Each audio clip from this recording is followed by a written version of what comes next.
my name is Brendan MacFarlane. I'm two principal architects of Jakob and MacFarlane. We're based in Paris. We have an office of about 18 people, and we are the architects for the project of the new Centre of Architecture, or otherwise known as the FRAC in Orléans, France. A way of thinking in a spatial sense, and a bigger spatial sense about not necessarily a building, maybe an event, not necessarily a city, but it's essentially a larger, looking for a larger idea, which is somehow dealing with space at its raw base, but also it, over and above that, deals with the issues of concept, ideas. I think the most interesting architecture is something that actually has something to say. There's a story, and it takes a position of sorts. It isn't necessarily saying, it's not the kind of position which is this is bad and this is good, but it takes a critical position. So there's something being told by the project. And I think at the heart of the matter, I think architecture, again, the question is what is my personal sense of architecture? That's my personal sense of architecture. I'm fully aware of other viewpoints of what architecture is, but I think where it's most interesting and where it's most critical and where it can be read is the ultimate walking through or the experience of a built thing. The architect there's many different types of architects in a sense, and I don't think the architect just necessarily has a role. I think there are architects that quite clearly can work alone almost as hermits and create something extraordinarily beautiful and timeless, which actually has a lot to say to society, but without words, without any commentary. I think there's those kinds of architecture which are fundamental to society. On the other extreme, there are those architects which take a very social role. They're incredibly engaged in society, to the point where the built architecture, in a sense, is maybe not so important, but we're taking a larger critical role of what we do, what we make in terms of our built environment, and almost putting that into question. I think that's another, in a sense, that's another extreme, and I think those kinds of architects for me are clearly just as important.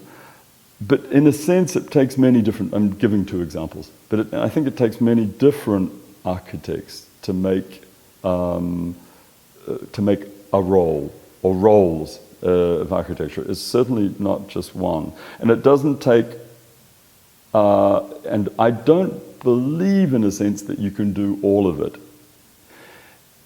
I think it's hard to do all of it. I think we would like to, as architects, be able to do all of it. But I think at some point, it comes down to what you actually are going to concentrate on. Well, I think innovation comes out of a lot of different things. I think innovation for me is being open, and in a sense, having a kind of clean slate, and being sensitive. I think it's a question of sensitivity. It's almost as though innovation is, you've always heard it, that innovation is in the air, it's around us. But it's a question of picking it up, and whether we're sensitive enough to pick it up and watch for the changes in society, watch for new ideas, see or think about where new things may be happening, even preempt where new things may be happening. I think it all comes down to a kind of sensitivity. That, to me, is more related to this notion of innovation. It's not as though you just sit down and go, I'm going to innovate. I think it's a process thing, and I think there are times when, architecture almost doesn't want you to innovate, in a sense, and you've got to be open to that. It's not always about innovating. Sometimes it's just about doing something very, very simple that's kind of obvious. Whether that's then innovative, you'll find out later, possibly. But I think there's a time and a place for innovation. But I think innovation, at the bottom line, I think, personally again, I think architecture's role, the role of architecture in a sense, is to mark moments in time and see opportunities and grab those opportunities. And yes, then I think that's somehow where innovation happens in architecture. There's many different types of networks. There's technological ones, but there's also, in a sense, unseen ones. The networks of ideas, where one is being or is influencing other people through ideas, through thoughts, through creativity. And I think the architect, again, is not, he runs or she jumps in and out of being connected and disconnected. It's a very schizophrenic job, in a sense, as an architect. I think at times you actually want to be disconnected. And to create, in many ways, sometimes it's quite good to be disconnected. So it's a schizophrenic role in that sense, because of course you want to be, and you are connected vitally at moments in your work, but then I recognize the times when you actually want to be you want to disconnect, and you're almost the most unconnected person in the world. And I value those times creatively. So what's interesting now, of course, I was just thinking last night, is that, my God, tomorrow, which is today, is probably going to be one of the most connected times which we've had in the practice maybe in the last 10 years, in terms of just being connected into what's going on around the world. The project is immediately out inside the numeric media within the last 24 hours. So all of a sudden, we're incredibly connected. It's being looked at, commented on, and yet I could compare that with all of the process that we've come through to make the FRAC project, which has been 4 years, 5 years. And of course, as an architect, that's a lifetime, and it's a voyage. And in a sense, it's almost, that part of it is almost disconnected from this very moment here. I think one of the best educations in the world is to travel. It really is. It's like there is nothing that is better than that. It's traveling and probably doing a job which is not architectural. So in other words, getting a job in a cafe or getting a job in a bar where you learn the art of communication. I think that architecture is all about communication. Whether it's verbal or whether it's actually through your work, you're communicating. So communication is huge. And in architecture school, it's not what we learn. So that's fundamental. You're not going to get it in architecture school, you're going to learn it in the world. And so if you realize that, you should be traveling around the world and getting those experiences. And they're not just for 6 months, they're for 2 years. And traveling around the world, looking at the way people, how cultures function, what importance they do put on architecture, whether it's into detail, making something beautifully, or whether it's into a bigger idea of a gesture, whether it's the emphasis is whether the history keeps the culture within a certain bubble of work and producing that extraordinarily well, or for example, living, I would think in Asia, living within cultures like China and seeing how this culture is now seeing the world and making the world in their own way.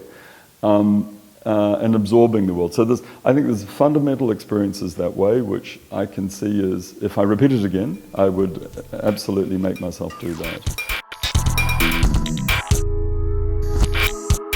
we started in a tiny way because we basically waited like a year until, well, starting small was getting nothing. So that's really small, but if I go into the details, but we were given a commission by a family that wanted an extension to their house. And that we worked on for a year and a half, just intimately with these people. And in a way, it's kind of those experiences, I think, in the beginning of your career where you actually have to ask yourself fundamental questions. What am I doing which is maybe different than how everyone else does it? Maybe it's not, but maybe there's certain aspects of things which you see in that first project which you can imagine could start to develop into your own language for whatever that's worth. And I think that's why starting small is vital, I think, because you have the time to look and observe, in a sense, yourself with a bit of distance. I think plunging into a big thing, I can't imagine it. It probably is an extraordinary experience and actually maybe is really good and maybe even better. I can only really tell you about our personal experience. And I think that was pretty good in the sense of starting small. Practice is surviving, especially today, because it's extremely difficult for architects, especially in France, surviving. And doing work with a certain amount of sensitivity and a certain amount of critical content, which means stepping back, having the time to step back from the work and really putting that kind of energy into the work. It's called passion. And passion doesn't go with economy. Economy's somewhere out there. So, you know, at some part of the day, you'll be looking at the figures and you'll go, oh my God.